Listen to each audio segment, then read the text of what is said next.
Welcome to Allies or Enemies. This time we are looking at Tiny Epic Vikings. Our copy was supplied by the publisher, but the thoughts are all our own. Designed by Scott Almes, Tiny Epic Vikings is the 12th game in the increasingly expansive Tiny Epic series, and the first in the series to have an actual traditional game board, which impressively still fits into the signature tiny box.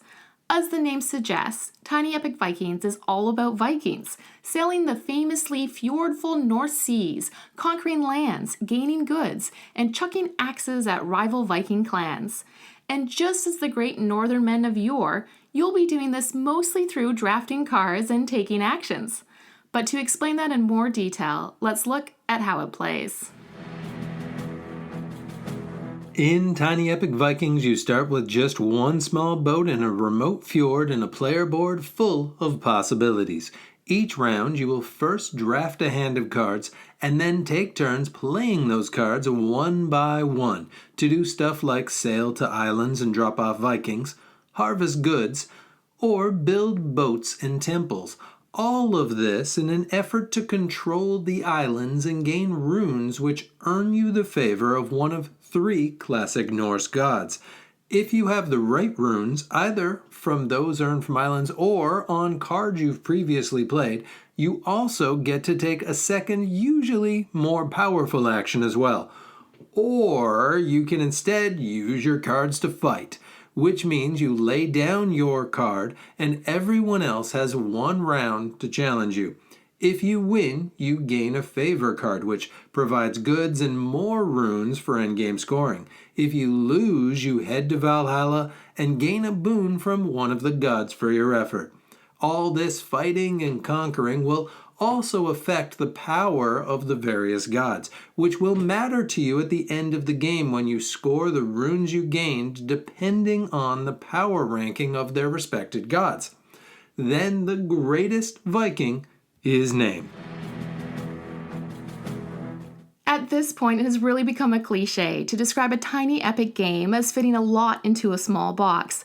But Tiny Epic Vikings legitimately does fit a lot of game into a small box, so much so that it is impossible not to say it. This is undoubtedly a full game, with one of the best developed systems of any Tiny Epic game, and even more impressive, there is a surprising amount of variability. Partly that is because you will only use 3 of the 6 gods, and all of them have very different powers. But also because you only get 15 turns, which is not even close to enough time to do everything.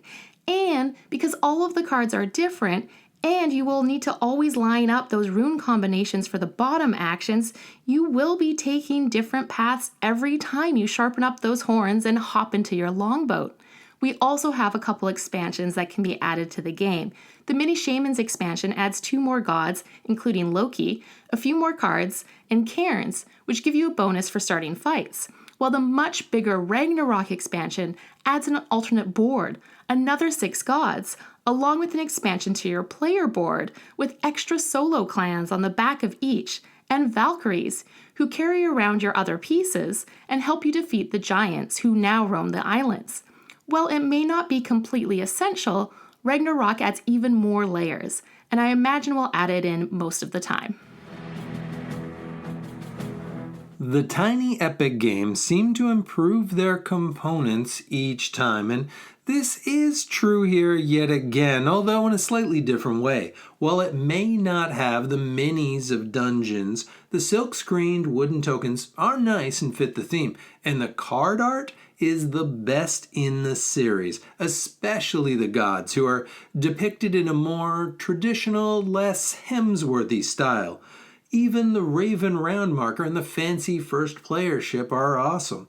The only tricky might be that it's hard to get the board to lay perfectly flat, but I assume that will loosen up after a few more plays. That, and it's really hard to get all the stuff back into the box, but that feels like a good problem to have. Tiny Epic Vikings plays for 1 to 4 players, and it is very different at different counts. At 3 or 4 players, it all plays out as we explained earlier. A bunch of clans fighting for a bunch of islands, and the tiny world definitely feels way too small for everyone, in a good way. At 2, the board gets partially filled with a few NPC characters, who provide a bit of a hurdle for taking the 3 corner islands, but don't move or attack. This gives the 2 players more time to build a foothold before the clashes really get going, making for a slower, more strategic contest. There is also a deep and fairly complex solo mode. The solo game has 4 different AIs to play against, all with their own personalities. And these play with basically totally different rules to the regular game, with double the everything, a resource track that gives extra bonuses, special rune bonuses, and basically a whole different set of actions. It definitely works and provides a solid challenge, but you will need to be okay with learning basically a second version of the game, and it will take at least a few run-throughs of double-checking the book before you start to get it all down. The last few Tiny Epic games have been pretty solid, and we've seen continued improvements in components, culminating with the minis in Tiny Epic Dungeons. But in Vikings, the big leap forward isn't so much the bits as it is the gameplay. This may be the smoothest and most interesting Tiny Epic game since Galaxies. The bones are fairly simple. Draft cards, play cards, take one of 4-ish actions. But there is a surprising amount of nuance in the order that you take those actions, the lining up of rune bonuses, vying for area control, and deciding when to join a fight or even when to throw a fight. And while there are shades of Blood Rage and Inish here, it is mostly its own thing. Also, it has the best artwork in the series. There are still some of the usual knocks on Tiny Epic games. The bits are a bit fiddly and are easily knocked, and it maybe needs the expansion to get the full experience. But if you're a fan of Tiny Epic games, or Viking games, or area control, this little box might be something you can't afford to miss. And that is it. Have you played Tiny Epic Vikings? What did you think? And what is your favorite Tiny Epic game so far? Let us know in the comments, and please do like and subscribe. And hopefully, we'll see you all next time for another game.